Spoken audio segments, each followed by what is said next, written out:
మన దేశము ప్రమాదంలో పడింది అనుకోండి, the front line of defence అంటే ఇండియన్ ఆర్మీ. అంటే ఇప్పుడు మీరు కార్గిల్ యుద్ధంలో చూశారనుకోండి, మీకు పాకిస్తాన్ సైనికులు తీవ్రవాదుల గెటప్లో అంటే సివిలియన్ డ్రెస్లో వచ్చినప్పుడు మనం అక్కడికి వెళ్ళాం. మన ఇండియన్ ఆర్మీ వెళ్ళి వాళ్ళ వద్ద ఉండే ఆయుధాలను లాక్కొని వాటితో దాడులు చేసిన సందర్భాలు ఎన్నో. నాకు తెలిసి ప్రపంచంలో ఇలాంటి ఒక సైన్యాన్ని మీరు చూడలేరు. సో ఇప్పుడు రష్యా యుక్రెయిన్ యుద్ధం దీన్ని గమనిస్తున్నాము. అలాగే అజర్బైజాన్ అర్మీనియా, ఇజ్రాయెల్ పాలస్తీనియా యుద్ధం, ఇదంతా గమనించినప్పుడు కొన్ని పాఠాలు, దీన్నే మిడ్వే కోర్స్ కరెక్షన్స్ అని అంటారు. అంటే ఎప్పటికప్పుడు మీరు అప్డేట్ అవుతూనే ఉండాలండి. మీరు పాత చింతకాయ పచ్చడి ఆలోచనలు పెట్టుకొని అప్పట్లో బ్రిటిష్ వాడు ఏం నేర్పించాడో, ఏమి నేర్చుకున్నామో ఇదే మన సైన్యము అంటే చాలా పొరపాటు. ఓకే, ఇవాళ చాలా అడ్వాన్స్డ్గా వచ్చేసాం, అయినా కూడా ఈ మిడ్వే కోర్స్ కరెక్షన్ అంటారు చూసారా, ఇది చాలా కీలకం. ఇవాళ బంగ్లాదేశ్ లాంటి ఒక చిన్న దేశం అండి. ఇప్పుడు వీడిని మీరు ఎదుర్కోవాలి. మీ దేశము చాలా పెద్దది, మీ సైన్యము అనేది ప్రపంచంలో వన్ ఆఫ్ ద బెస్ట్. మీరు వాడితో వెళ్ళి యుద్ధము చెయ్యాలి అనుకోండి, మీకు పొలిటికల్ ఇంప్లికేషన్స్ ఉంటాయి కదా. మీ Indian army, air force, navy అన్నప్పుడు స్వతంత్రంగా వాళ్ళు యాక్షన్ తీసుకోలేరండి. మీకు పొలిటికల్ ఇన్వాల్వ్మెంట్ ఉంటుంది. అంటే ప్రైమ్ మినిస్టర్ ఆఫీస్ నుంచి మీకు పర్మిషన్ కావాలి. తీసుకున్న తరువాతే మీరు మీ శత్రువుల మీద దాడులు చేయొచ్చు. అలాంటప్పుడు ఇప్పుడు బంగ్లాదేశ్ విషయం వచ్చేటప్పటికి హిందువుల పట్ల అక్కడ జరుగుతున్న హింస, సో దీన్ని మనం ఎలా ఉపేక్షిస్తాం? మైనారిటీల పట్ల కూడా చాలా చాలా దారుణాలు, మన ఆలయాలు, సో ఇవన్నీ చూసినప్పుడు మనకు ఆవేశం వస్తుంది. ఈ బంగ్లాదేశ్ని విడిచిపెట్టకూడదు, వీడు అంతు చూడాలి అని అనుకుంటాం. కానీ పొలిటికల్గా అలా ఆలోచించలేమండి. మీరు ఆచితూచి అడుగు వెయ్యాలి. ఎందుకు అంటే ఇప్పుడు వాళ్లకు ఫిబ్రవరి నెల ఎలక్షన్స్. ఈ ఎలక్షన్స్లో ప్రజాస్వామ్య వ్యవస్థలో మీకు ప్రజలు ఒక ప్రభుత్వాన్ని ఎంచుకున్నారు అనుకోండి, వాళ్ళు మనతో కలిసిపోతారు. అవునా? ఇప్పుడు ఖలీజా జియా వాళ్ళ కుమారుడు, ఇతనే వాళ్ళ ప్రైమ్ మినిస్టర్ క్యాండిడేట్గా ఇవాళ నిలబడి ఉన్నాడు. ఇప్పుడు అతను గెలిచాడు అనుకోండి, అంతా నార్మల్ అయిపోతుంది.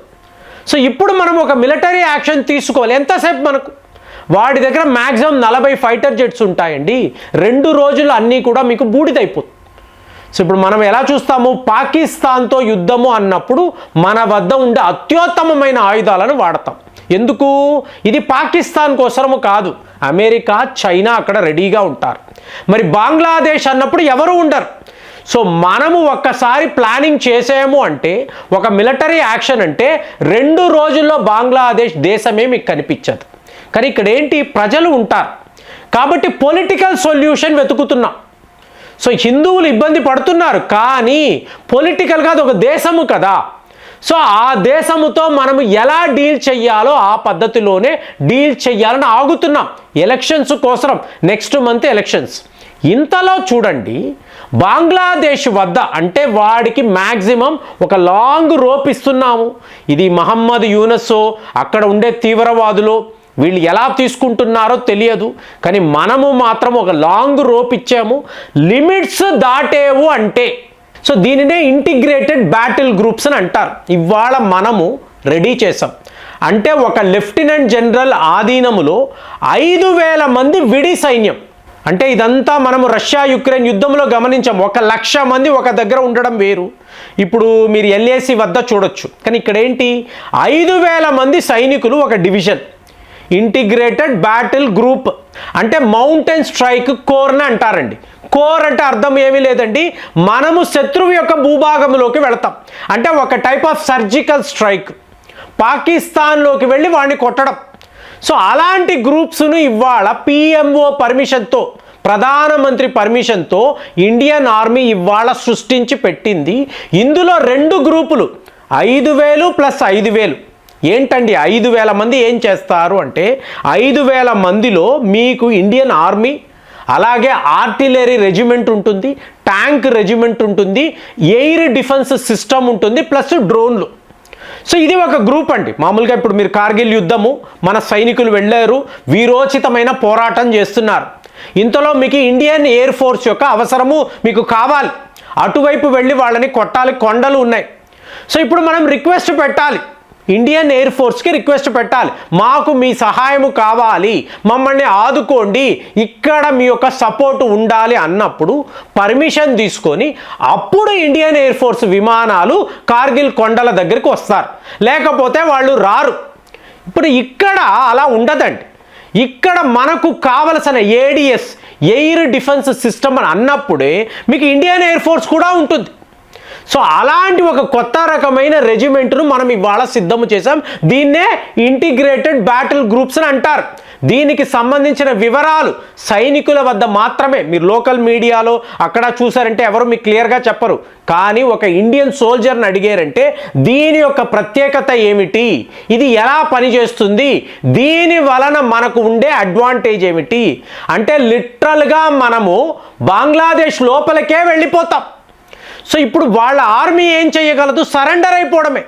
మనతో యుద్ధము చేసే కెపాసిటీ ఉండదు. వాళ్ళ దగ్గర ఆయుధాలు ఉండొచ్చు, సైన్యం ఉండొచ్చు, కానీ మన టాక్టిక్స్, మన వ్యూహము, మనము ఒక యుద్ధాన్ని చేసే తీరు ఇదంతా వాళ్ళకి తెలియదు. మనం కంటిన్యూస్ ట్రైనింగ్లో ఉంటామండి. ఇప్పుడు మీరు చూసారనుకోండి, మౌంటైన్ స్ట్రైక్ కోర్ అంటే ఫస్ట్ మన ఎనిమి చైనా, రెండవ ఎనిమి బంగ్లాదేశ్.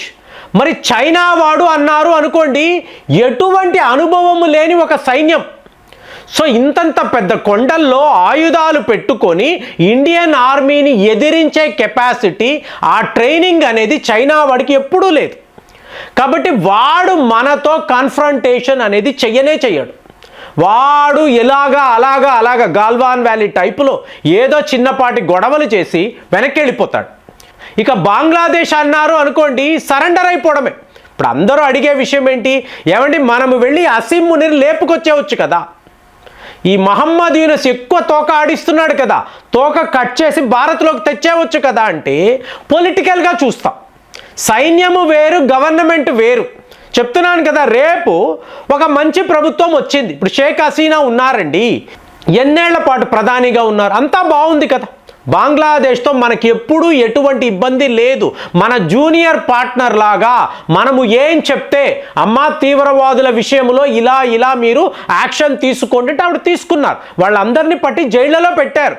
మరి రేపు కూడా అది జరగవచ్చు కదా. ఇవాళ మధ్యలో అమెరికా వాడు అపాయింట్ చేసిన మహమ్మద్ యూనస్ దరిద్రుడు ఉన్నాడు కాబట్టి మనము కొంచెం వెయిట్ చేస్తున్నాం. లేకపోతే ఈ సైన్యము లోపలికి వెళ్ళడం ఎంతసేపు అండి, మనకు అనిపిస్తుంది కదా, ఆవేశం ఉంది కదా, కోపం ఉంది కదా. మన హిందువులని ఇలా హింసిస్తూ ఉంటే మనం ఎలా చూస్తూ ఊరుకుంటాము, ముందు ఈ మహమ్మద్ యూనస్ని వేసేయాలి అనిపిస్తుంది కదా. కానీ మీకు సరైన సమయము రావాలి. సో ఆ టైంలోనే మీరు ఈ యాక్షన్ తీసుకోవాలి. కాబట్టి మనము ఒక 10,000 మంది సైనికులను బంగ్లాదేశ్ సరిహద్దుల్లో డిప్లాయ్ చేసేసాం. 2 యూనిట్స్గా పెట్టాం. వీళ్ళ వద్ద ఆర్టిలరీ వెపన్స్ నుంచి, ట్యాంకుల నుంచి సర్వము రెడీగా ఉంటుంది. సో మన ప్రభుత్వం ఎస్ అంటే వీళ్ళు వెళ్ళిపోతారు, నేరుగా బంగ్లాదేశ్ లోపలికి వెళ్ళిపోతారు. వాళ్ళ సైనికులను అంతా కూడా సరెండర్ అవ్వమంటారు, వాళ్ళ ప్రభుత్వాన్ని అక్కడి నుంచి ఖాళీ చేస్తారు. కానీ అదే ప్రజాస్వామ్య వ్యవస్థ అనుకోండి, ప్రజలు ఎంచుకున్న ప్రభుత్వం అనుకోండి, మీరు ఏం చెయ్యలేరు. మనము కూడా వాళ్ళ అంటే కొత్త ప్రధాని ఎన్నికైనప్పుడు అతని పదవి స్వీకరణకు మీరు కూడా వెళ్లాల్సిన పరిస్థితి కలగవచ్చు. కాబట్టే వెయిట్ అండ్ సీ అంటున్నాము. అట్ ది సేమ్ టైం మనము ఇచ్చిన లిమిట్ మహమ్మద్ యూనిస్ దాటితే మన సైనికులు సిద్ధముగా ఉన్నారు. ఇలాగ ద ఇంటిగ్రేటెడ్ బ్యాటిల్ గ్రూప్ అని చెప్తున్నారు. దీని గురించి మీరు విన్నారా? మీ అభిప్రాయాలు ఎలా ఉన్నాయి? కామెంట్స్లో రాయండి. మళ్ళీ వచ్చే వీడియోలో కలుద్దాం. జై హింద్.